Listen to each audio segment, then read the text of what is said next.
Hemos trabajado muchísimo todo el equipo para poder ofrecerles este especial, la boda del año. Pero aquí no queda la cosa porque tenemos más sorpresas como esta.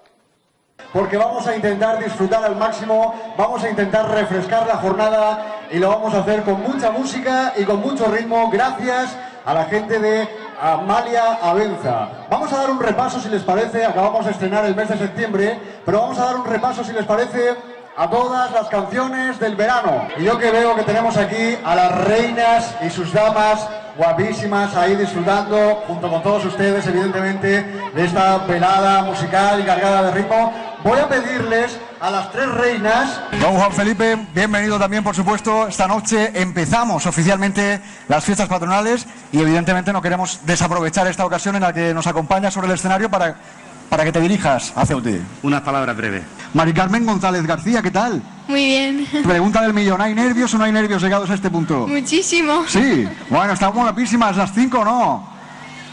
¿O no? Bueno, hay que decir que Mari Carmen nos decía que le gustan mucho las carrozas.